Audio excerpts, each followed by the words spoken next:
Today on Garbage Time Fantasy Football, we've got the top 10 wide receivers. It's time for Garbage Time.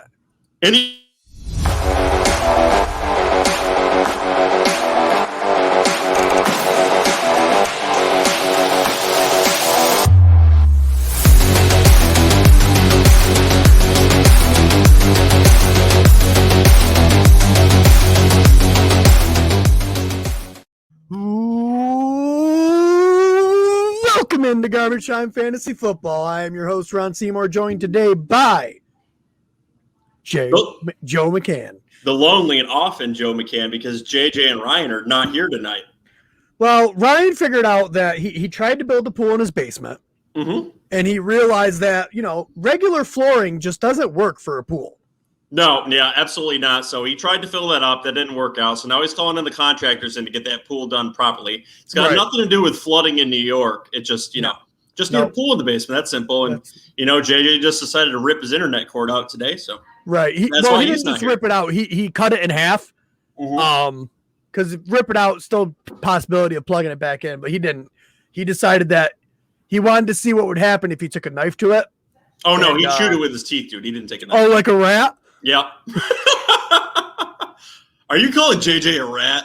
I didn't call him the rat. You did. That is just so rude that you even insinuate that he's a rat. Although I believe we have a voicemail listener that might call him a rat. Oh, I'm sure he will. All right, like I said, on today's show, we have a voicemail. We got some news updates, and we will be getting into our top 10 wide receivers. We had a totally different plan for today's show, but we lost two co-hosts pretty rapidly. So we're going with half the plan. We're going with half the plan. And before we get into that, Ron, too, I also wanted to mention, too, Garbage Time Fantasy Football is expanding even further now. So I have now got us on TuneIn. So for anyone that likes listening to their podcast as opposed to looking at our ugly mugs, you can now listen to us on TuneIn, which has over 6 million listeners and is a great broadband to listen to us on. And also, I have signed us up for Pandora, too. So if you are if you're a listener on Pandora and have that too, that's another outlet you can look at us in. It takes a few weeks to get approved on there, but I'm expecting that we'll be hearing back from them in a few weeks. So, take your outlook the way you want with us. Listen to us wherever you want. It'll always be a great show. Leave reviews wherever you can. And subscribe to the show wherever you can. Subscribe. Leave comments below here on YouTube. Answer questions. Leave angry voicemails like Christian, as you're about to hear now. Yeah. You can't just say now and expect me to listen like that. I had a quick question. Pandora, wasn't that the fake planet from the movie Avatar?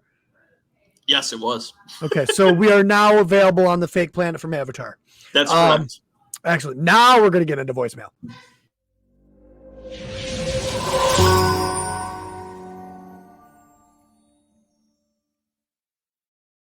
How do you like the new screen?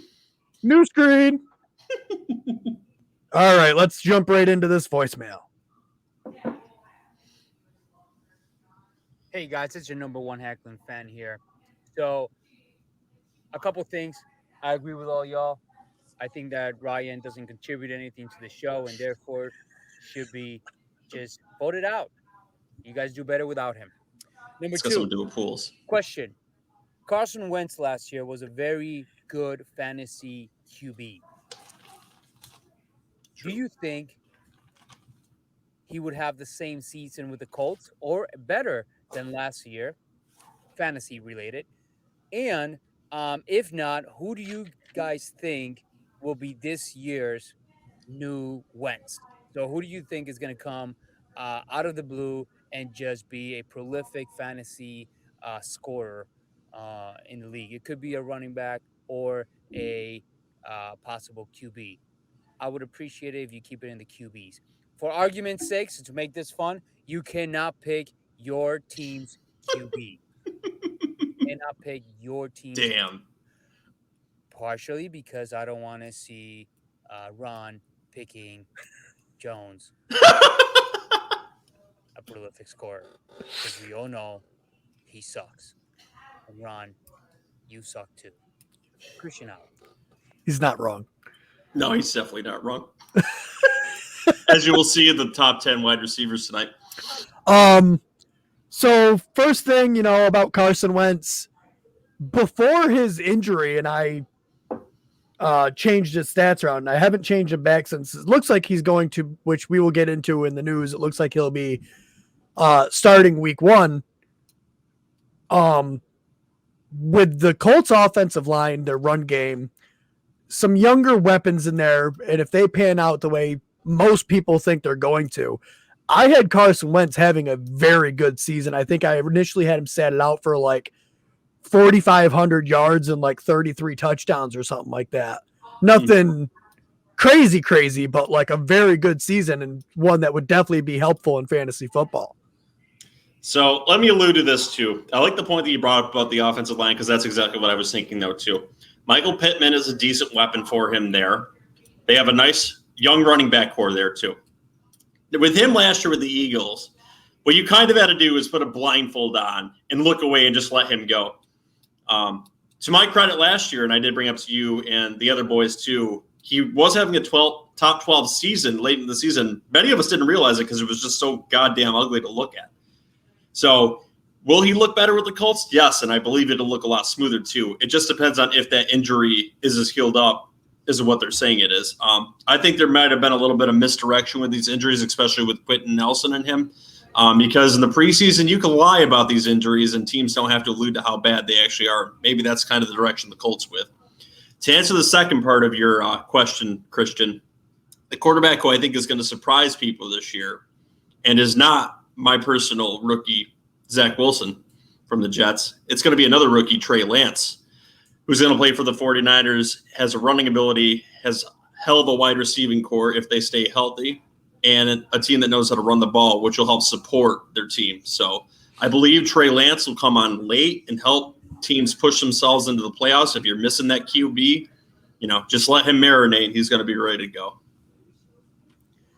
All right.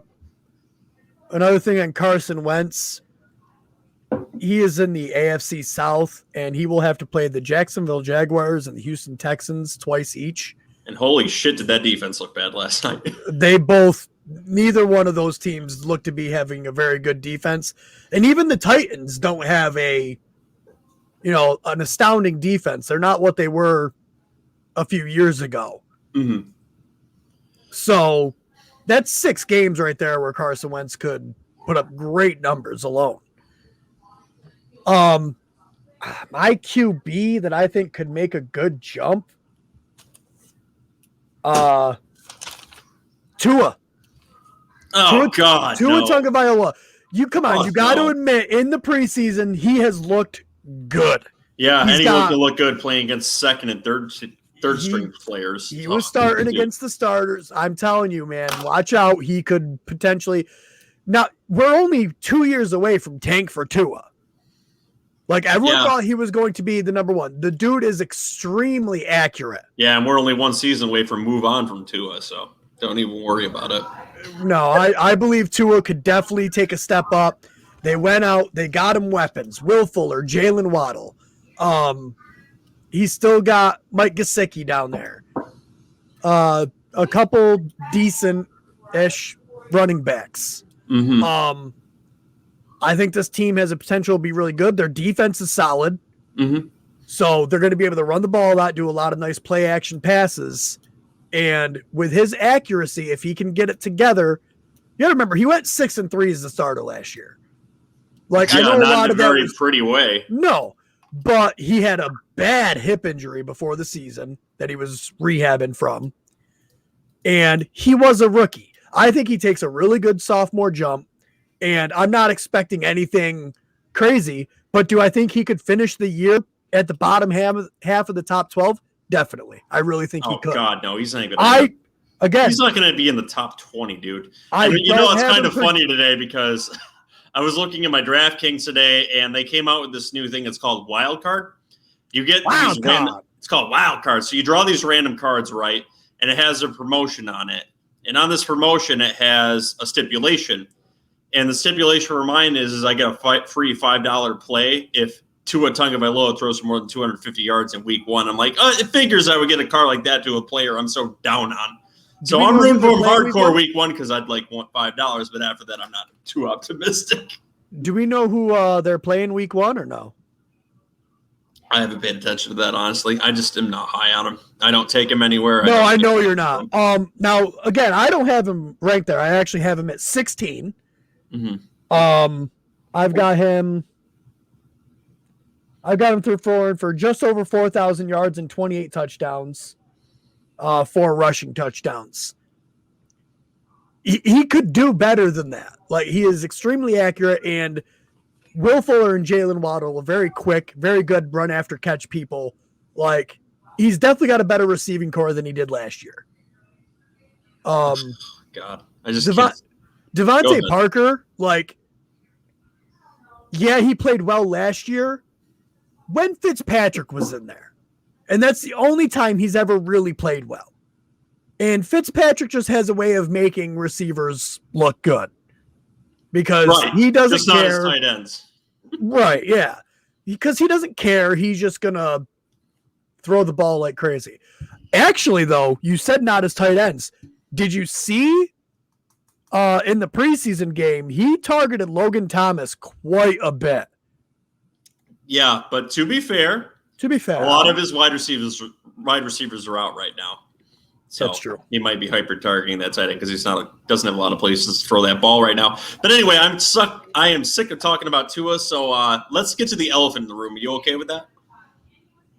Yes. So don't you have a segment for us then? Oh yeah, we're gonna. You never let me segue. You always try to take over, you crazy bastard. Well, segue then. Segue. Let's get into the news.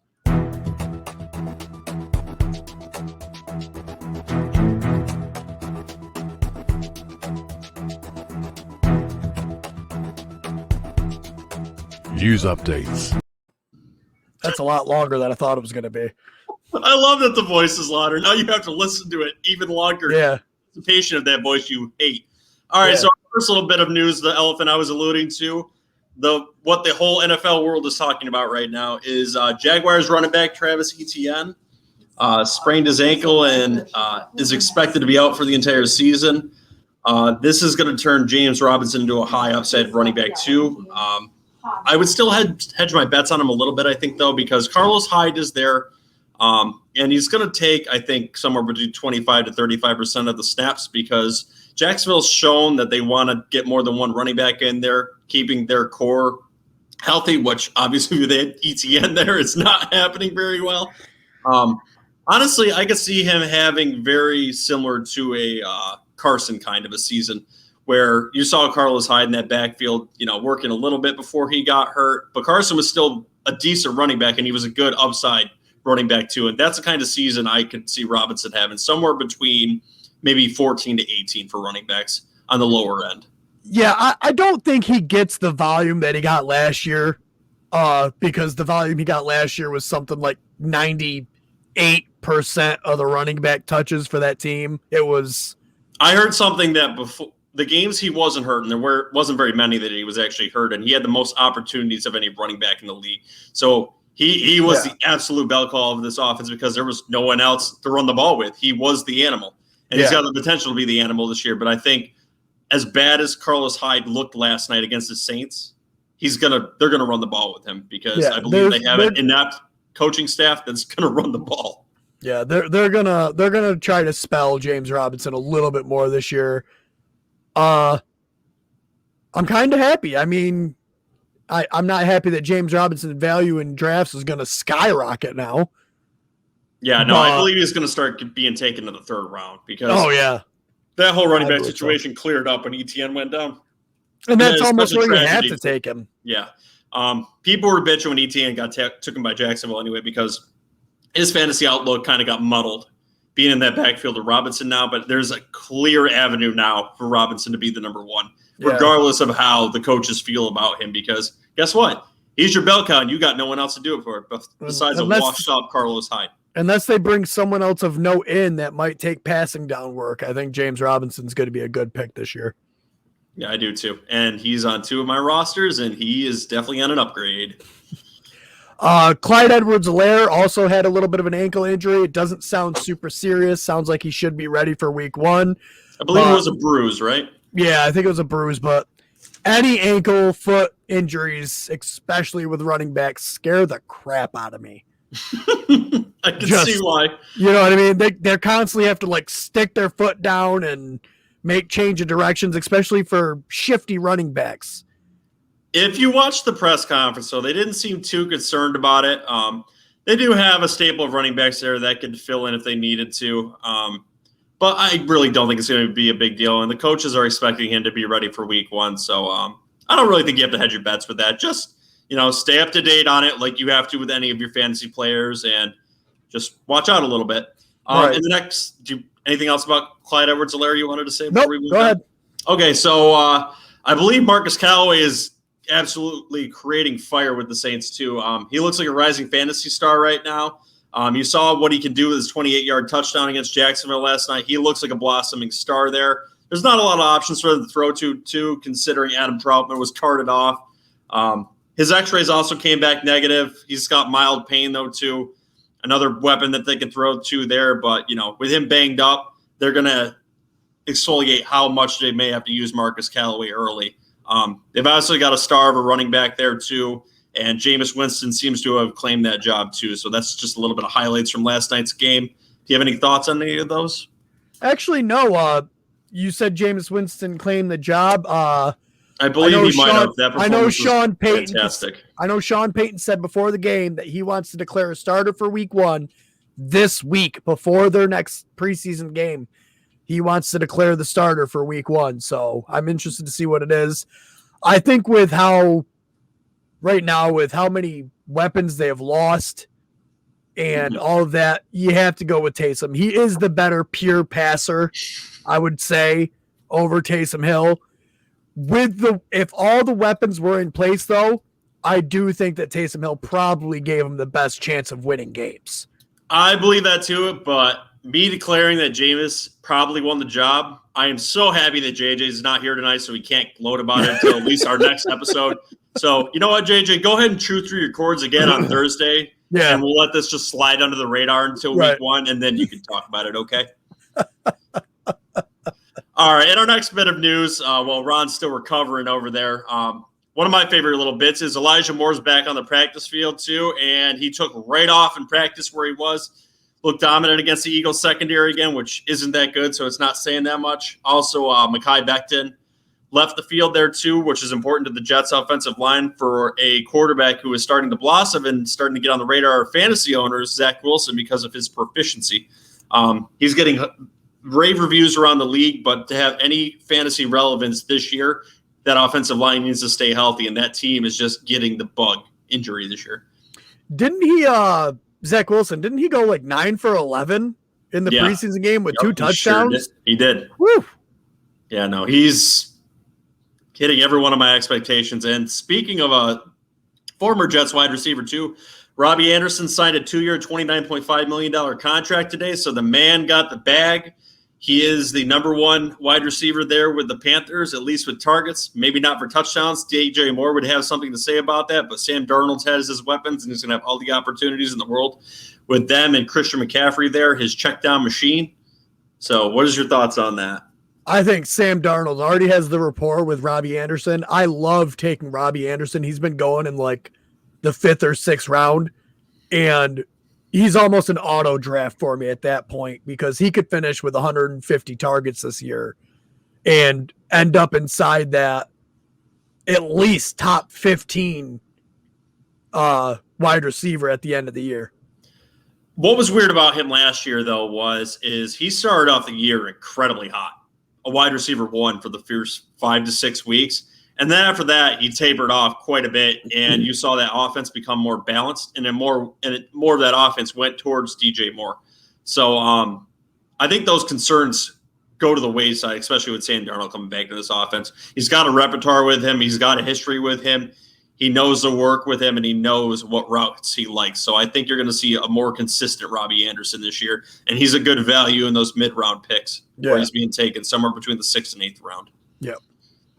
And then moving on to that, we've got Motor City Dan Campbell during a press conference saying he's very concerned that DeAndre Swift isn't going to be available with week 1 with a nagging groin injury. I know that any man winces at the thought of a groin injury. So what are your thoughts on this, Ron? That's my thought. Yeah, that's pretty much it. Jamal Williams. I think I picked him up in my auction league, but I think we already dropped him because moves. Yeah, that moves in the auction league. Just because moves. But he could be for at least week 1 if DeAndre Swift isn't there. I don't really know the depth chart beyond Williams in Detroit, so he could be a good pickup.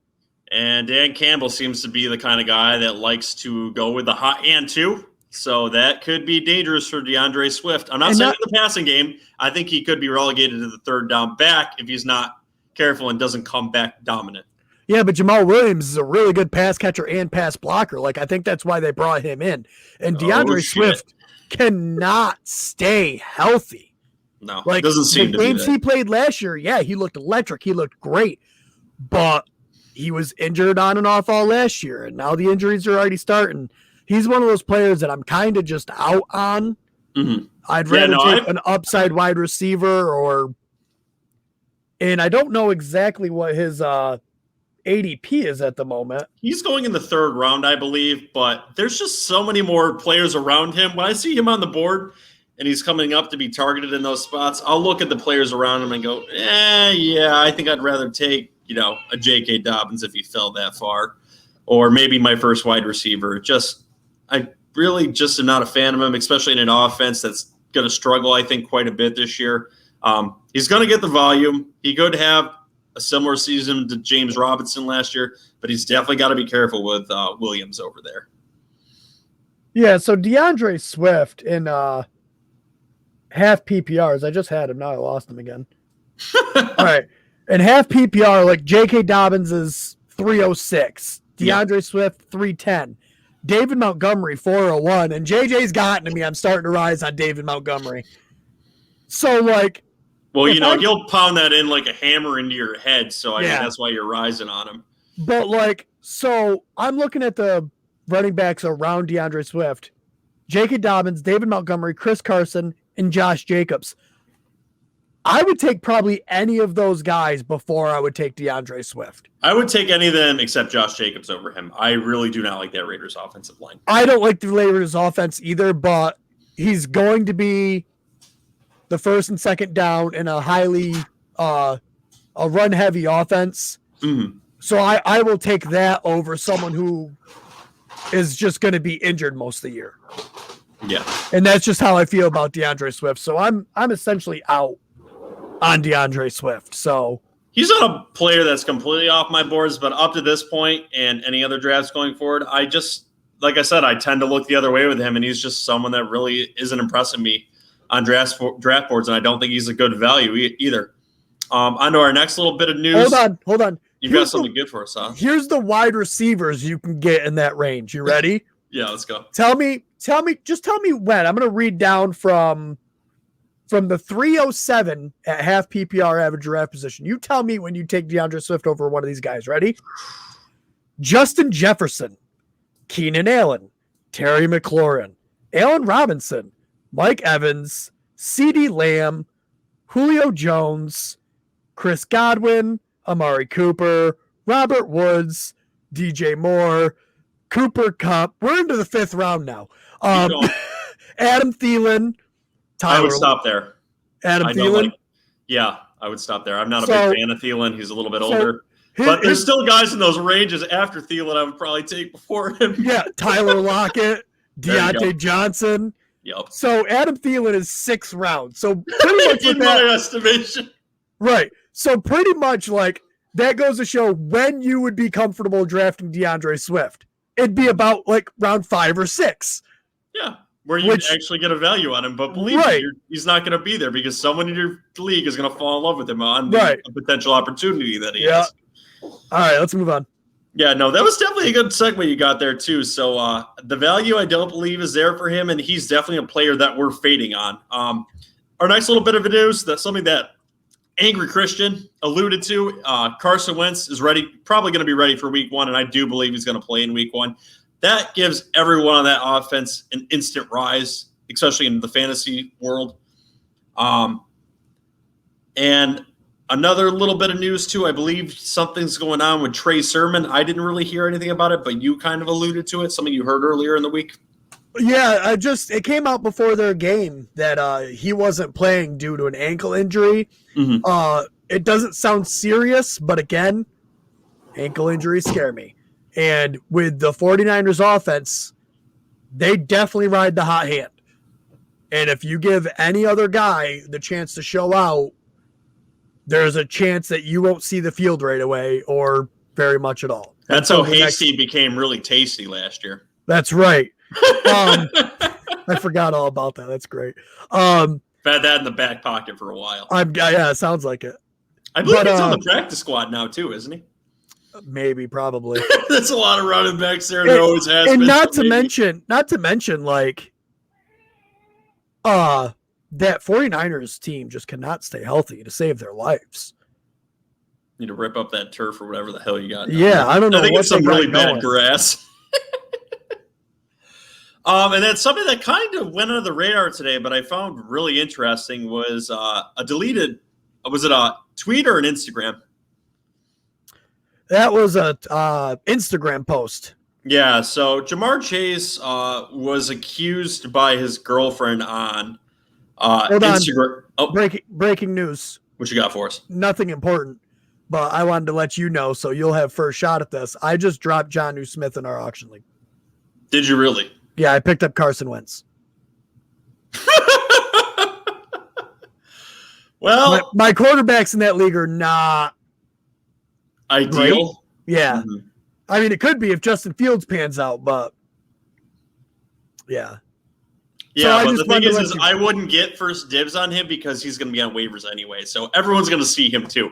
It's not like I can just go instantly pick him up because he's going to be on the waiver wire now. Yeah. And I know my tight end situation isn't ideal because I focus on other spots, but I will reevaluate tonight. Think about it.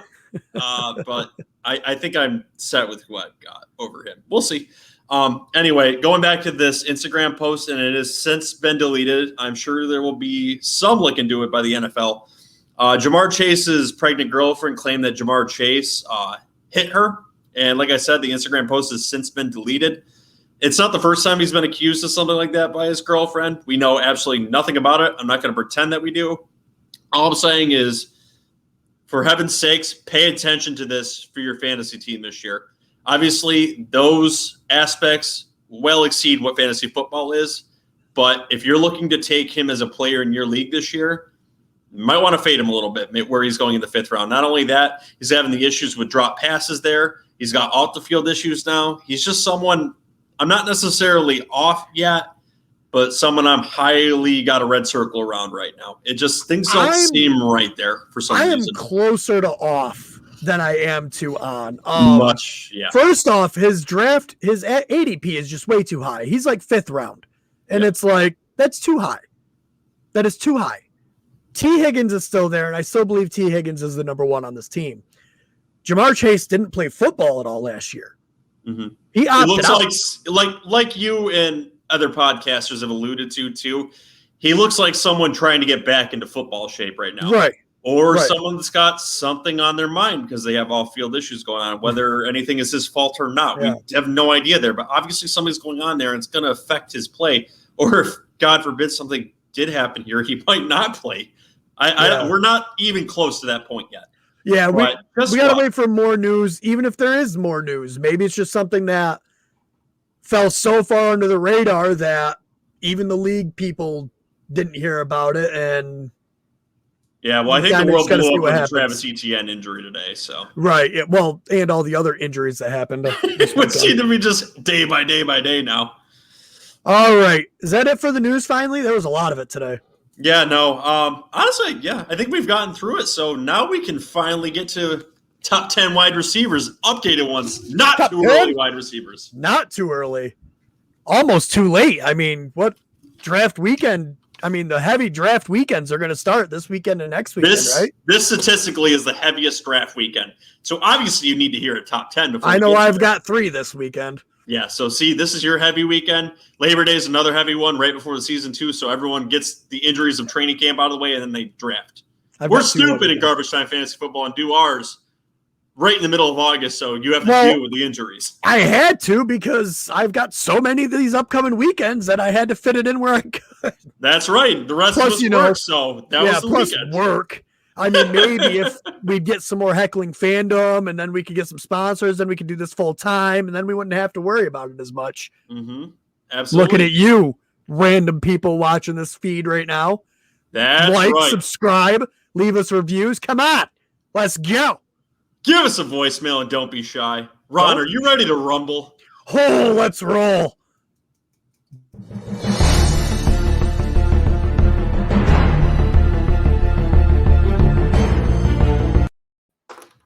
That segues perfectly into Ryan's UFC show too, which you see how we kind of keep a thing and things kind of flow here. It looks like a battle scene. So tonight we have a versus episode, which we'll ask our viewers and maybe Christian, who's going to win in the top 10 of wide receivers layouts. I really want someone else other than Christian to tell us who won. Don't worry. JJ and Ryan will definitely tell us who won.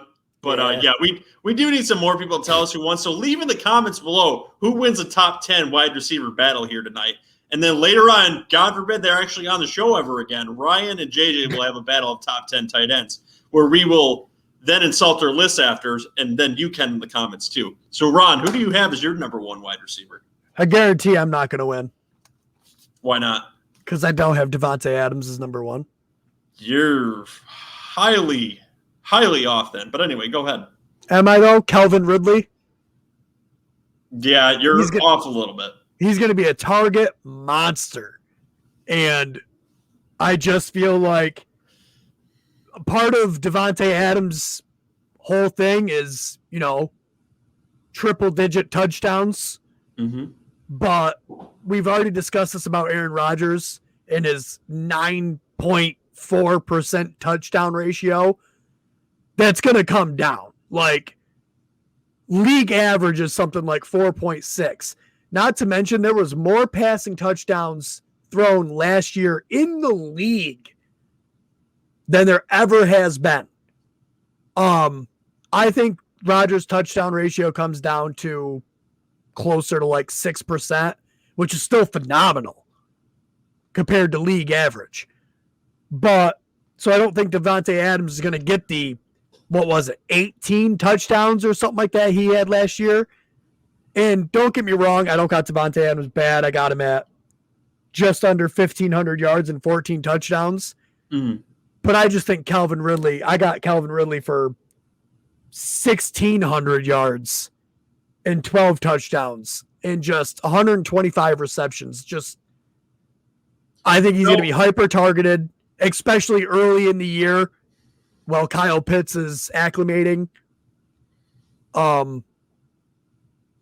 Unless Russell Gage really steps up, and he wouldn't even have to, even if Russell Gage does step up, Julio left a lot of targets. Hayden Hurst last year had his targets, and he probably won't get as many this year. Like, I just feel like Calvin Ridley is going to be hyper-targeted and going to finish as wide receiver 1. Well, I do agree with you that Calvin Ridley is going to be hyper-targeted. I believe he is one of 3 wide receivers that have the possibility of finishing as the top number 1 wide receiver in the entire league this year. But far and away, the best wide receiver last year was Devontae Adams. It's not even freaking close. There was not one even close to him. They move him around the field. He is basically the one that moves the chains for them. And you want to talk about the level of quarterback play between the two, Aaron Rodgers is far ahead of Matt Ryan too. So I am sticking with Devontae Adams as the clear number 1 wide receiver this year, and I think he's going to do it again. Well, let me another reason why I think Calvin Ridley has that edge over Devontae Adams. And again, Devontae Adams, amazing wide receiver. Pay all the money to draft him. He's still going to have a phenomenal year. The Falcons' defense is trash. The Falcons' run game, probably going to be pretty trashy. they're going to have no choice but to throw themselves back into games where the Packers have a great running game. They have a decent defense that'll help keep them in games so they're not passing. Devil's advocate, they do have a decent pass rush, so they do have that going for them. So, I mean, I just feel like everything's going to align perfectly for Calvin Ridley to jump over Davante Adams end of the year rankings. You know what I mean? And it's so slight. Like I said, it's a couple hundred yards difference, and I actually have Davante Adams for more touchdowns. Like, it's where does that come for points for you then? So I got Calvin Ridley's at 363 total fantasy points on the year. Davante's at Adams at 350. So 13 fantasy points, 2 touchdowns. Like, it's not much. The difference here is Calvin Ridley, I believe, is still ascending. So he's over the hump with that, and he's going to skyrocket. But the king is Davante Adams, and I think he's going to finish as the number 1. Now, who do you have as numbers 2? Davante Adams. Because I'm not that crazy. For the reasons we said. I mean, we just talked him to death. Davante Adams is an amazing wide receiver. Aaron Rodgers' favorite target in the goal line. And, like you said, third downs. They brought Randall Cobb back in. I don't know how much he has left in the tank. But I know he'll be on the field, and Roger likes him. So, who's your number 2? Is it Calvin Ridley? So my number 2 is actually Stefon Diggs, who I believe could still have the potential as finishing as the number 1 wide receiver this year, just for the reason he is definitely Josh Allen's security blanket. They do have some other weapons there, don't get me wrong. A very underrated wide receiving core that's actually pretty deep, but he's far and away the best wide receiving there, and he is just absolutely phenomenal in that offense. He's got a good formula and a good repertoire with Allen. And Allen, I believe, is going to elevate his game a little bit more this year. They're in the AFC, and they're going to need to score a lot too. He's going to score a shitload of touchdowns. So I've got Stefon Diggs as my number 2 wide receiver. I like it. I'll touch on him a little bit later. Oh, no. You moved him down your list that much? A little bit. It's not too bad. Like, I'm gonna say, like, so my top 3. So I'll start with my number 3 here. These are the guys that I really believe could finish as the wide receiver 1. They have the best chance. My third one in that list is Tyreek Hill. Obviously, the speed. You know, he's 1A and 1B when it comes to receivers for this team. I'm not counting Kelsey. Kelsey's a tight end. Like, I'm counting. He could be the number 1 wide receiver too. He could, yeah, but and it's always those 2 guys. Like, it's never anybody else, hardly ever. No. His first read is Tyreek Hill. His second read is Travis Kelce. His third read is then Tyreek Hill to see if Tyreek Hill has gotten open yet. Fourth read, Travis Kelce. And then he goes to other people. Like, and then Clyde Edwards-Helaire will be the. And then Clyde Edwards-Helaire maybe. Like, no, the wide receiver 2 in the Chiefs' offense is historically over the last few years with Patrick Mahomes gotten no volume, no matter who it's been. Robinson, Watkins, whoever the hell else you want to throw in there. Mecole Hardman. Yeah, Mecole Hardman, who's getting a lot of hype this year, but hasn't done anything in the past. He's going into his 3rd year now, and people are very high on him, but I think he might lead to a disappointment, which initially I didn't think so, but I kind of statistically looked into it, and it is just not shown to work out well there. They've upgraded that offensive line, so Patrick Mahomes is going to have more time to wait around until people get open. Yeah. Plus, he scrambles to give himself more time. So they only brought in a Pro Bowl guard from the Patriots, and they're getting their doctor back. And they traded for the right tackle from, or was it right tackle or left tackle from from the Ravens? Right tackle, like an All-Pro right tackle. So they definitely went hard at offensive linemen. So now he's going to have like 20 seconds to wait for Tyreek Hill to get open. Exactly. And Tyreek Hill doesn't need 20 seconds. Tyreek Hill would run to the end zone, back to the line of scrimmage, and then back to the end zone again in 20 seconds. Yeah. All right. Who's your number 3? So this is where I've got Calvin Ridley, actually. So Calvin Ridley, like I said, he's one of the three here that could end up as a number one wide receiver on the year. He is by far going to get the most volume of most players this year. By far. It's not even close. He's the number one target in his offense. He's going to get hyper-targeted, and we don't need to elaborate on that anymore. You can comfortably take him as your wide receiver one and run with it. Yep. He's going to be fantastic this year. I agree. All right, so we'll get into number 4. I've got DeAndre Hopkins here. Again, hyper-targeted. I know that Arizona loves to run 4 wide receiver sets, but Kyler Murray only likes 1 wide receiver.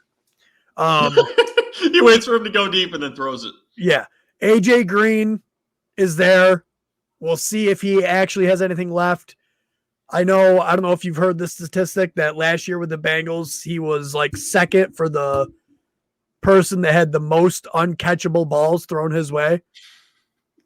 Yeah, I did actually. And everybody's like, oh, he was not very good last year. Well, if the ball ain't catchable, then you're not going to catch it. My eyes tell me that he's lost a step, though. I really don't think he's going to do that much. No. Yeah. But maybe lining up in the slot. You know, maybe they're going to try to get him in the slot more. Maybe they're going to try to do a little bit more, I don't know, AJ Green-esque plays, I suppose. Well, the thing, you were talking about the slot, and that's definitely something DeAndre Hopkins doesn't do. He runs one route. It's the pump and go, where he stands on one spot in the field and outruns the other guy. Yeah. So, yeah, he's going to get those targets. He's obviously their number one guy. He's just going to elevate and beat the other guy for the ball. That's what he does. He's a 50-50 master. So I don't hate that pick. He's definitely fallen down my list. But in my number 4 spot, I've got elevating wide receiver who had a little bit of an injury scare earlier in training camp. It's Justin Jefferson, who had one of the best rookie seasons a wide receiver has ever had. I think he's also going to be hyper-targeted. The worry here with him, which could make him fall down the list a little bit more, is he's got another member of that wide receiving core who is a red zone target, but is also up there in age. So I believe he's actually going to get a little bit more work in the red zone too and get more touchdowns than he had last year. So I think that's going to elevate his game. He can run any route you need him to. He's pervasive, he's good, and he's shifty. So I've got him here at number 4, and Kirk Cousins is going to get him the ball this year. I don't hate it. I'll talk about him a little bit later. I'm glad we don't agree on absolutely everything on this list because our list. I don't think we haven't had anything that's been in line yet. No, not one. I mean, we've agreed like with other people, but like we definitely came to battle today. Yeah. So at number 5 for me, this is where I have Stephon Diggs. I talked about it before on the podcast. I think the Bills' offense as a whole takes a little bit of a step back. I'm not projecting them to be bad. I still think they're one of the best teams in the AFC, and I still think they can make a run, push for the Super Bowl. But Josh Allen had his best statistical year. Everything was going right for the whole offense. So I just feel like they just take that little plah back. Not a lot. But just enough to where, like, I think the biggest thing I have with Stephon Diggs is I don't have him getting the double-digit touchdowns. Oh, I think he's going to definitely have double-digit touchdowns this year. See, that's where I don't believe it as much. When they get close to the end zone, Josh Allen is running the ball in 9 times out of 10. But he did that last year, and he still got double-digit touchdowns. So yeah, but follow the formula again this year. You're way too low on him. How many touchdowns did Stephon Diggs have? Wasn't it like 11, 12? Like it was just over. He's going to do it again. Right, but I'm projecting that offense to take a little bit of a step back. So I have him at 9 touchdowns. Don't get me wrong. I'm a Jets fan. I'd love to see the offense step back this year. I just don't believe it's going to actually do that. Not to mention, you are too low on Stephon Diggs, though. Not to mention, and this went into it, the Patriots defense got all of its players back. That defense is not going to be the defense as it was last year. It's going to be the defense closer to what it was 2 years ago. Yeah, I'm not saying they were missing 2 or 3 Pro Bowlers and then got 2 solid starters back too. Yeah, it's going to be one hell of a defense. So that's 2 games where, right there, Stephon Diggs could lose 3 touchdowns. Stephon Diggs could lose 100 yards or so, maybe more. We'll see if they get on the right foot when they go into Pittsburgh week 1. Right. Who do you got as your number 5? All right, number 5. I have an AFC West wide receiver, but not the one you're thinking. It is not Tyreek Hill. I believe Keenan Allen's going to have a better season than him. I am absolutely in love with Justin Herbert this year, and I think he's going to be the league MVP. And he is the definition of a possession receiver. He's going to be great in PPR leagues this year. He's going to get targeted a shitload this year. I believe he's going to stay healthy too. So Keenan Allen, I actually believe, is going to have a better year than Tyreek Hill, who had an insane amount of touchdowns last year. They still have Travis Kelce there. So look for him to be the better AFC West wide receiver, and he's in my number 5 spot here. I will say this. I just noticed I definitely have Tyreek Hill as the top touchdown person in the AFC. I do not. I've got Tyreek Hill for 16 touchdowns. Holy shit, man. Yeah, that number might have to come down a bit. You think? I think Stephon Diggs will have more touchdowns than him this year. That I don't believe. I do like Keenan Allen. I like him so much. He's actually my number 6 wide receiver. Ooh, there you go. Yep. I'm right with you. Justin Herbert looked amazing. He hyper targeted Keenan Allen. Mike Williams can't stay healthy. He is getting Austin Eckler back. Yes. And I think that just helps Keenan Allen because, you're going to have to keep that linebacker a little bit lower because Austin Eckler is going to be coming out of the backfield. You're not going to be able to drop him back and, not so much double, but kind of take away the middle of the field more, which will open that up for Keenan Allen. And I really like Keenan. Are you Allen. saying Austin Eckler is going to also help move that safety off of him too? Maybe he could. Austin Eckler's amazing in the passing game. And he's a weapon that they'll have to focus on. He's basically a slot wide receiver coming out of the backfield. Yeah. And if Mike Williams very can well stay move him healthy, into the slot. If Mike Williams can stay healthy, he's a good player. He will also take coverage. This offense has the potential to be the top in the league. Really. I believe that. And their defense is good enough that they'll stay in games. And I think they'll be able to have a very balanced attack with the play action, which will just open up the bigger plays. So I really like Keenan Allen. I got him for 105 reception. Oh, wait. 100. I looked at the wrong line. 117 receptions. Like I said, hyper-targeted. Yep, hyper-targeted. Yeah, I got him for 172 targets. Jesus. Yeah. 1,200 yards and 11 touchdowns for him. Yeah, so you're definitely a big fan of him this year. And my number 6, too, is Tyreek Hill. He moved on my list from the number – he's consensus probably the number 2 on most people's list. I think his touchdowns are going to come down drastically this year. Don't get me wrong, great player, but he's kind of a one-trick pony. So eventually the tricks are going to let up. So he's still going to be fantastic this year. Just come down a little bit. The tricks ain't going to let up until his speed lets up, and his speed ain't letting up yet. That boy is fast. Yeah, he's definitely pretty quick. Because he could just take like a little tiny dump off and just be 20 yards upfield. I've watched him play, man, and it's just astounding.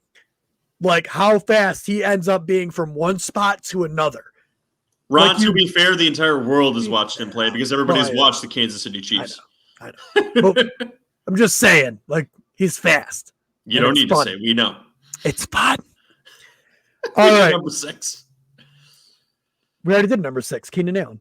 Oh, yeah, that's right. Oh, I guess we're on number 7. I can't count. Number 7. I think I have this guy a little bit higher than a lot of people. I'm buying in. I'm buying into the Justin Fields love. And Allen Robinson is going to have one of his better years with Justin Fields at quarterback. I think he's hyper-targeted. Rookies tend to target their number 1 wide receiver. Mm-hmm. I've got him for 161 targets. Holy Shit, man.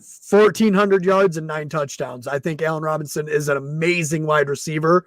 And the same, you talk to anybody in the fantasy football industry, and they're like, if you could just get this man a quarterback, he'd be a top 5 wide receiver. He did have a 1,400-yard season in his past, so. Yeah. And don't get me wrong, in our league of play, too, I've got Keenan Allen and Allen Robinson. I don't know how you guys let me do that, but that is the play. So if they end up doing that, I would absolutely love that, Ron, because I'm probably going to win our league if that happens. So, yes, baby, let's let that happen. I got Christian McCaffrey, Saquon Barkley, and Antonio Gibson, so.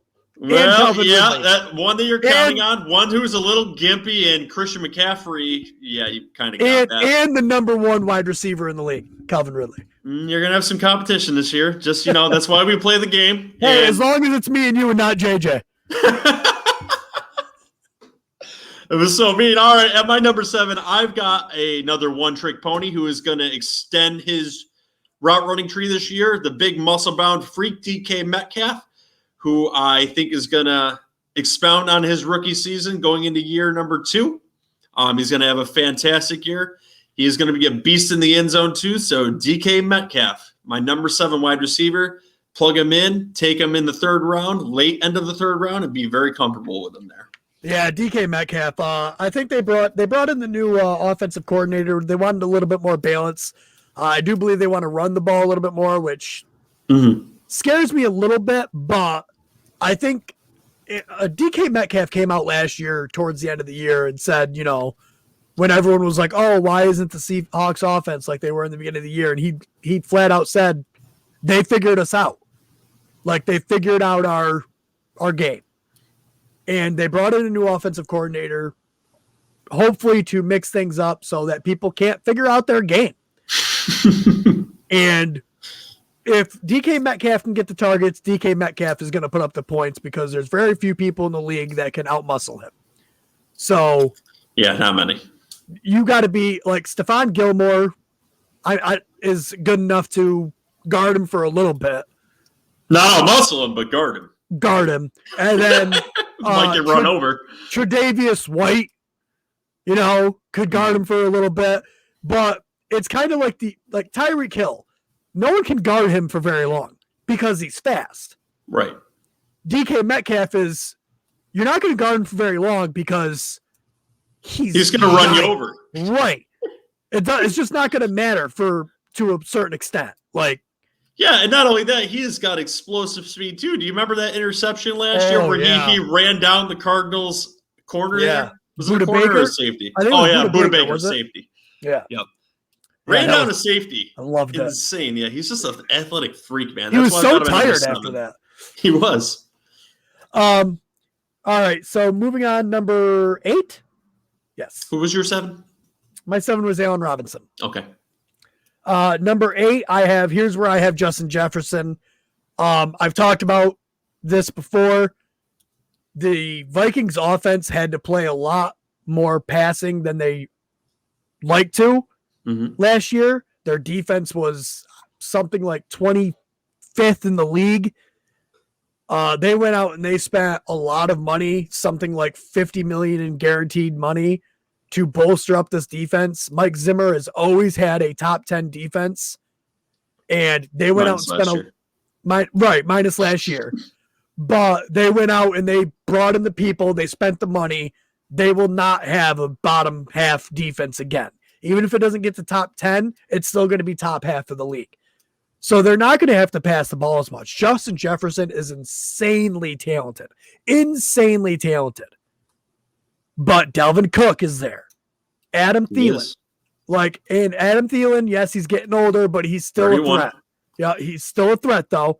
I just think the overall volume of passing work from this offense comes down, and he just doesn't get quite to the number that he got to last year. Actually, I believe he's going to exceed that number because he did that in this discussion.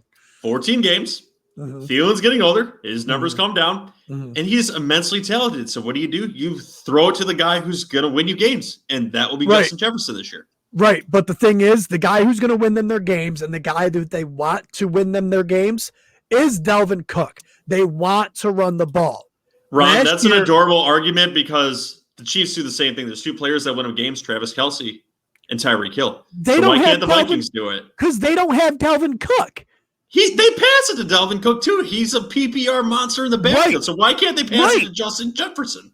They can pass it to Justin Jefferson, but they which they're going to. Right, but they want to run the ball first.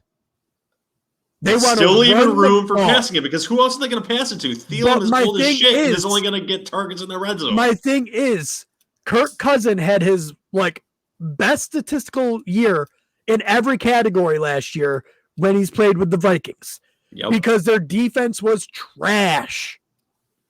Their defense is not going to be trash this year. Imagine how good he's going to look in a balanced offense with an uprising wide receiver who's going to have the volume because there's no one else to throw to there besides Dalvin Cook. He's not going to have the same volume that you're thinking he's going to have. You're right. He's going to have more volume. No, he's not. The whole offense, the whole passing game is not going to get the targets anymore. He's old, you're not listening to me. Nobody's getting the targets. They are not going to pass the ball as much. They had to pass the ball way more than they normally do last year. That number is going to come down. I'm not saying that Kirk Cousins is going to throw the ball to different people, not Justin Jefferson. I'm saying that the ball is going to be thrown a lot less. So the volume, his targets are not going to be up to the spot where he is going to be able to just blow away. I actually have him still getting 1,400 yards and 7 touchdowns this year. That's still better than what he did last year, but I'm not going to project him to have a whole mess more yards because I think that, just because of what he did last year.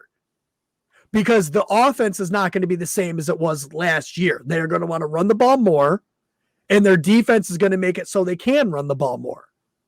They're not. Well, please run the ball more because I've got Dalvin Cook. So they were giving up 30 to 50 points a game last year. They had to throw the ball. It was atrocious. They will not do that this year. If they give up 30 points a game, it's going to be against the elite teams. They're not going to give up 30 points a game to the Giants. They're not going to give up 30 points a games to the bottom half of the league offenses like they were last year. So their overall passing volume will come down, but Justin Jefferson is still going to be the guy, just not, as much. There's just not going to be that many targets to go. Are you done? Yes. All right, go on to your next one. You've got to do your next one. I don't want to after that, right? Anyway, oh boy, so I'm on to number 8 after your little hissy fit there. DeAndre Hopkins, one trick pony, go up and get the ball. We've already gone into that, so I'm moving on with that. Under number 9. All right. You took all the wins out of my set with that argument because you were dead ass wrong with that. I think this is not the first time we've had this argument. I think it was adorable.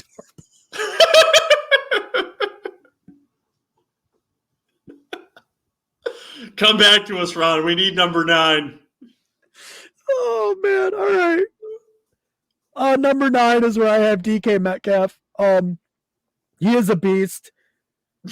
Tyler Lockett's still there, and this isn't like some of the other situations where he's getting old and losing a step. No, Tyler Lockett is still a very good wide receiver. DK Metcalf is definitely the one on the team. But like we talked about earlier, I think they want a little bit more balance in their offense. They're not going to let Russ cook as much like they were at the beginning of last year. And if you take the second half of last year and don't take all of it because they were very run heavy in the second half of last year. And like I said, teams figured out their game plan. But you kind of do a mix of the first and the second half, and you get about where I got him. I think and DK still compounds to DK Metcalf being a beast. Yeah. I mean, he is a beast. I mean, I still got him for 87 receptions, 1,300 yards and 11 touchdowns. I mean, still going to be a very good play. Who's your number 9? My number 9 is someone who I believe is going to ascend to number 1 on his roster, and that's CeeDee Lamb. CeeDee Lamb is going into an offense, not going into an offense, is going into the second year of his offense where Dak Prescott almost had 6,000 yards last year. The number 1 wide receiver in that offense is coming off an injury. Dak Prescott has gotten into work with CeeDee Lamb this year, who in training camp has been all over the field. They are moving him around the field. He is truly going to be the number 1 weapon outside of Ezekiel Elliott for him, who is going to help them balance that offense out a little bit. I don't think Dak Prescott will necessarily get to 6,000 yards like he was averaging last year if they play marginally better defense, which I don't think marginally. They just need marginally better defense for not to do that. Right. CeeDee Lamb statistically is going to follow the recipe that many second-year wide receivers do, which is get to higher numbers, and he almost had 1,000 yards with Dak Prescott outside of this offense with as many weapons as there are in this offense. He's going to become the alpha in this offense, and he's moving into the top 10 of wide receivers. So I could definitely see a pathway for it. I know at the beginning of the offseason, I was still in the thing that Amari Cooper was the number 1 in this team. He's the one that was going to be getting the work. But like you said, he's had an injury. Mm-hmm. I mean, him and Dak Prescott don't really need to have the practice together. They already have had a couple of years. Yeah. But CeeDee Lamb is an extraordinary talent. He could be considered probably a top 5 wide receiver next year. I could see that happening where he's one of those top 5 guys off the board when it comes to wide receiver next year. But I mean, just top 10, I couldn't get him there. Just let me say this too. Earlier in the offseason, I still believed Amari Cooper was going to be the alpha there. But in fantasy football, you need to keep your opinions fluid and always moving, which yes. I don't always stay on my opinions. And I tend to get off them a little bit and admit when I'm wrong, unlike other podcasters on this show, naming no one. I'm not necessarily looking at you. I mean, although some of your opinions are wrong too, but that doesn't matter. But yes, I admit my faults. And like I said, I eat the buffet of crows sometimes because sometimes I have to, which JJ will make me eat when a certain Saints quarterback is starting week 1. But, always evaluate things. Do not be closed-minded and make reevaluations. This helps you slot players for your drafts. This helps you pick off waiver wire. And this is what helps you win your league because fantasy football is fluid and always changing. Trades, injuries, free agency. It doesn't matter. Yep. Do not be stubborn. Nope, definitely don't. Like I said, going into the offseason, I had Amari Cooper as the better wide receiver to have on this team. I now have CeeDee Lamb ranked higher. They're still really close to for me, and they could finish really close to each other. They both could finish top 10, honestly. This is an offense that could produce 2 top 10 wide receivers. Yeah, I 100% agree. And that's because that defense is trash. Right, exactly. All right, so what are we on now, 10 or 9? We are. Oh, we're on 10. My number 10, and I've actually tempered expectation because he was a lot higher on this list earlier in the season. I know who this is. Terry McLaurin. You had him at 3 at one point. There was a time he was really high, and I had to go back in. Like that was right in the whole, I was living that Fitzmagic life. Shit, you were drinking that Kool-Aid. Oh yeah. I had to bring him down. But I like where he's at now. 93 receptions. Just under 1,300 yards and 10 touchdowns. I definitely don't think that's outside of the realm of possibility. I feel like he could actually go more than that. Fitzpatrick loves his wide receivers. I think Fitzpatrick is the starter all year. I don't think they pull him. I think they let it ride.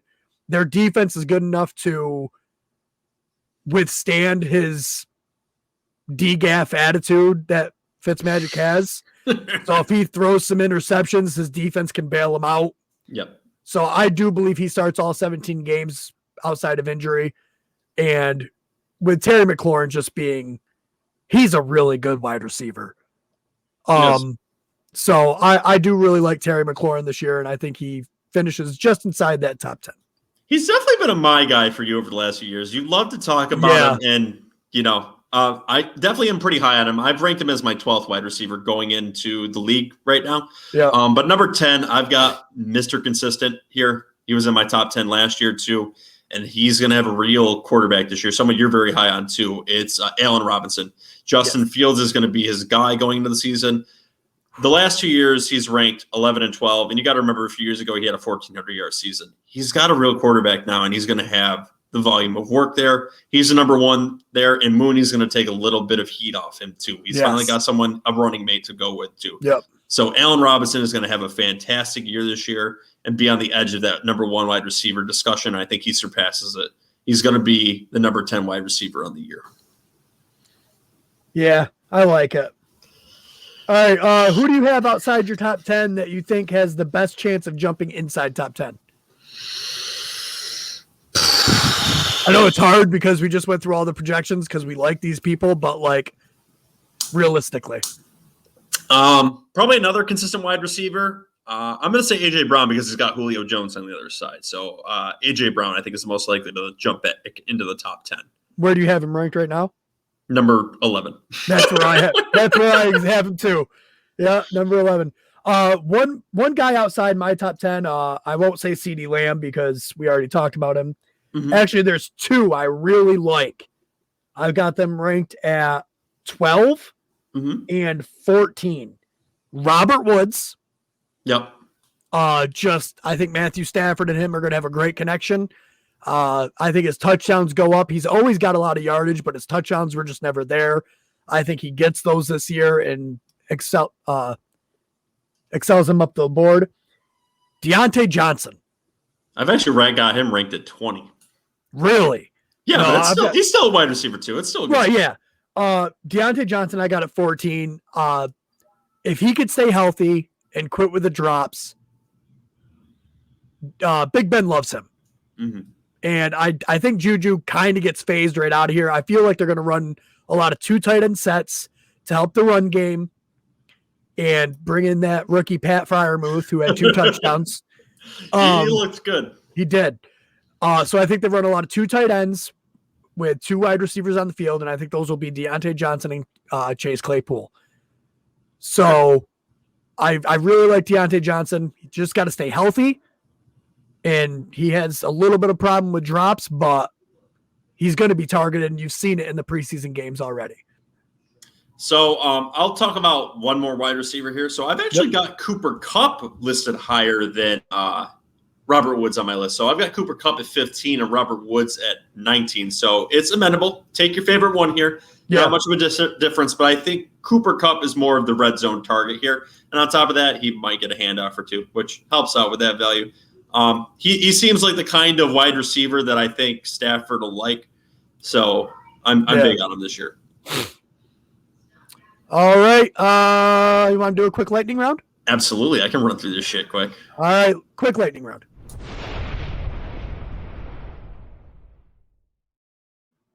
All right, ladies and gentlemen, we have a lightning DFS round. We did our first ones last week, and I am doing my second one for this week. So remember, $50,000 salary. This is for DraftKings. So with this week, I went with the balance approach.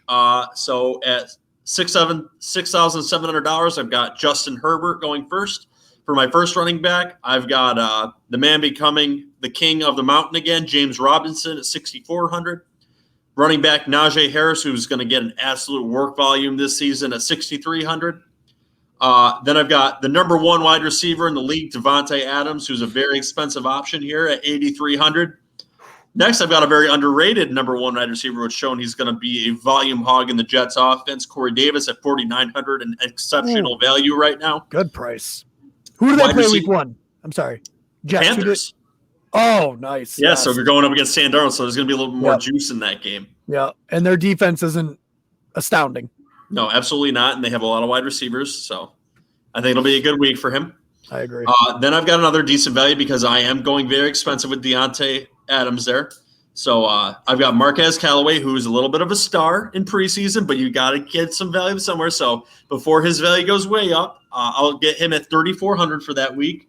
Then I've got Mr. Expensive Travis Kelce, $8,300. So, tight end position's nice and filled. It's like having another 1 wide receiver there. Another wide receiver, cheap option, Quez Watkins for the Eagles, who's showing out in camp too. Value might go up, might not get him at that price again, but like I said, you got to have some cheap options there. And then I've got the the Jaguars defense, who's going up against the Texans, who I think are going to have a horrid offense running this year.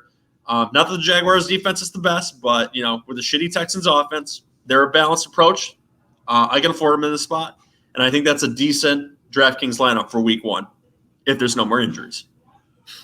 My only thing with it is I don't like the Quez Watkins pick. I understand. Well, I'm just saying, Devonta Smith is going to get all the work.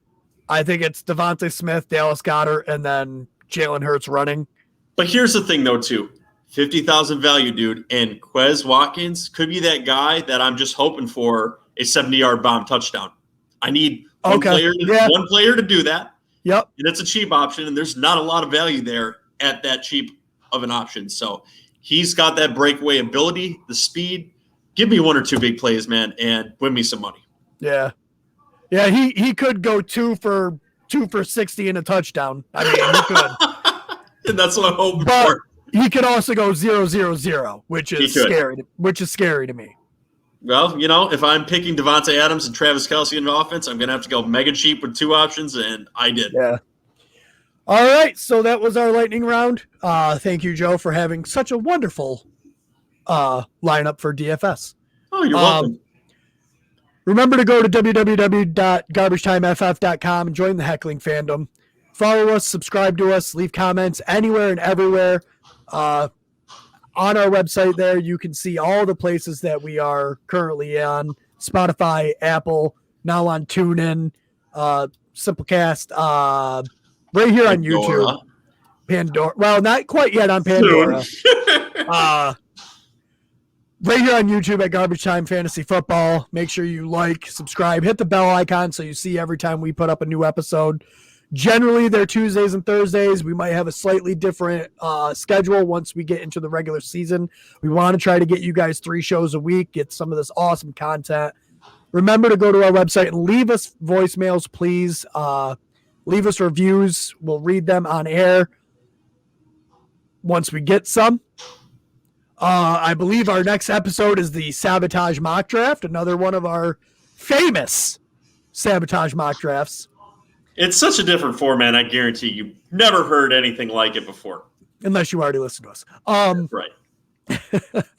Remember to check out our sister podcast, Garbage Time Presents the MMA Podcast. They're doing some good stuff over there. Winning people money. Might be a little bit on hiatus as Ryan tries to build a pool in his basement. But they will get going when there is time available. Yeah. Anything else, Joe? Get us the hell out of here. All right. I'm Ron Seymour. That's Joe McCann. Turn that bar off. That's in a totally different spot. I'm so proud you did that. There you go. Right. Now get us out of here. Woo! Now we're out. Tune in next time.